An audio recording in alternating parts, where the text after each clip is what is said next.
আর মাত্র কয়েকটা দিনের অপেক্ষা, তারপরেই রাম মন্দির উদ্বোধন হবে। বহু প্রতীক্ষিত এই রাম মন্দির উদ্বোধন হবে আগামী 22শে জানুয়ারি। রাম মন্দির উদ্বোধন করবেন প্রধানমন্ত্রী নরেন্দ্র মোদী।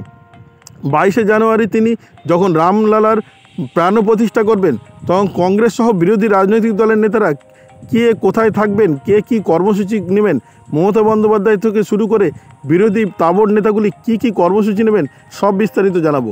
আপনারা দেখছেন top Barasat news YouTube channel. Lok Sabha নির্বাচনের আগে অযোধ্যায় রাম মন্দির উদ্বোধন করবেন প্রধানমন্ত্রী নরেন্দ্র মোদী। আর মন্দিরের উদ্বোধনের নিঃসন্দেহে একটা বড় ইভেন্ট বলা চলে। শুধুমাত্র ভারতবর্ষের জন্য নয়, সারা বিশ্বের মানুষের জন্য এটা একটা বড় ইভেন্ট বলা চলে। কেন্দ্রের শাসক দল বিজেপির কাছে এটা 500 বছরের এক স্বপ্নের বাস্তবায়ন। ইন্ডিয়া জোটের সমস্ত শরিক রাজনৈতিক দলের নেতা নেত্রীদের রাম মন্দির নিয়ে প্রতিক্রিয়া শিরোনামে উঠে এসেছে। বিজেপি আরএসএস রাম মন্দির ইভেন্টকে রাজনীতির হাতিয়ার হিসেবে ব্যবহার করছে বলেই বিরোধী জোট ইন্ডিয়া এমনটাই অভিযোগ করছে। রাহুল গান্ধীর কথায় এটি নরেন্দ্র মোদীর অনুষ্ঠান। মমতা বন্দ্যোপাধ্যায়ের দাবি এটি বিজেপির গিমিক। বিরোধিতা করলেও রাম মন্দিরের প্রাণ প্রতিষ্ঠা অনুষ্ঠানকে এড়িয়ে যেতে পারছেন না রাহুল, মমতা এবং কেজরিওয়ালেরা।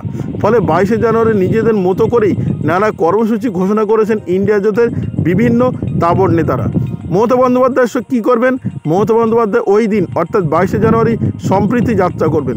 বাংলার মুখ্যমন্ত্রী মমতা বন্দ্যোপাধ্যায়ের কথায় ধর্ম যার যার নিজের। তিনি জানিয়েছেন আগামী 22শে জানুয়ারি কলকাতায় সম্প্রীতি যাত্রা করবেন তিনি। বিজেপি আরএসএসের রাম মন্দির নিয়ে রাজনৈতিক ইভেন্টের বিরুদ্ধে পথে নামবেন তিনি।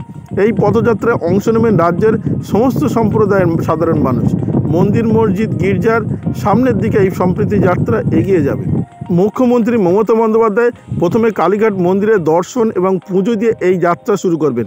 কলকাতায় পার্ক সার্কাস ময়দান পর্যন্ত এই যাত্রা চলবে। তারপর পার্ক সার্কাস ময়দানে গিয়ে একটি মিটিং করবেন মুখ্যমন্ত্রী মমতা বন্দ্যোপাধ্যায়।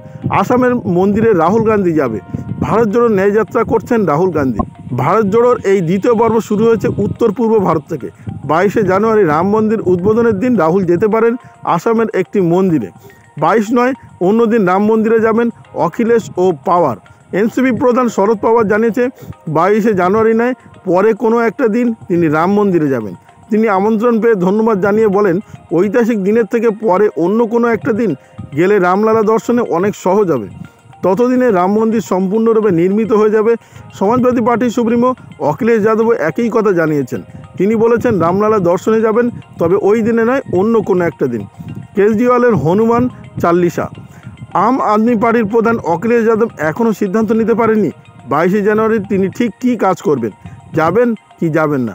তার কাছে রাম মন্দিরের আমন্ত্রণ এসে পৌঁছায়নি, তবে তিনি ঘোষণা করেছেন ওই দিন তিনি সুন্দরকাণ্ড কিংবা হনুমান চাল্লিশা পাঠ করবেন। দিল্লির মুখ্যমন্ত্রী এই কর্মসূচি নিয়ে কটাক্ষ করতে ছাড়েননি গেরুয়া শিবিরের। 22শে জানুয়ারি উদ্বোধন ঠাকুরে কী করবেন? তিনি মহা আরতিতে বসবেন, এটা সম্ভবত জানা যাচ্ছে। মহারাষ্ট্রের প্রাক্তন মুখ্যমন্ত্রীও রাম মন্দিরের প্রাণ প্রতিষ্ঠা উৎসবে আমন্ত্রণ করা হয়নি। যদিও উদ্ধব ঠাকরে সিদ্ধান্ত নিয়েছেন আগামী 22শে জানুয়ারি তিনি ও দলের অন্য নেতারা নাসিকের কলারাম মন্দিরে যাবেন এবং মহা আরতিতে অংশ নেবেন। এই মন্দিরেই কিছুদিন আগে গিয়েছিলেন প্রধানমন্ত্রী নরেন্দ্র মোদী, আর সেখানেই তিনি যাবেন বলে এখনও পর্যন্ত কর্মসূচি সেটাই রয়েছে। আমন্ত্রণ প্রত্যাখ্যান করেছেন লালু স্ট্যালিন এবং বামেদের একাংশ।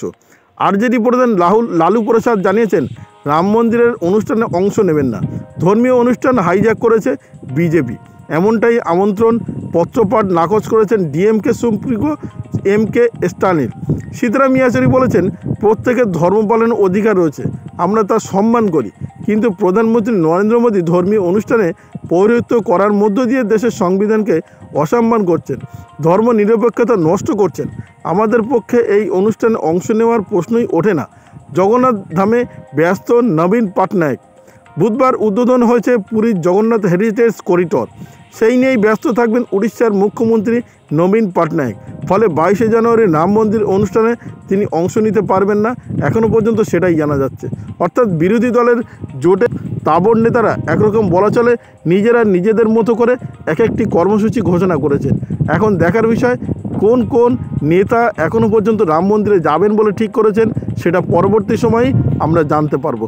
এই ছিল এখনকার খবর। ভিডিওটি আপনার কোনো প্রকারের উপকারে লেগে থাকে অবশ্যই লাইক, কমেন্ট, শেয়ার করবেন। সেই সঙ্গে চ্যানেলটি সাবস্ক্রাইব করার অনুরোধ রইল। সবাই ভালো থাকবেন, সুস্থ থাকবেন।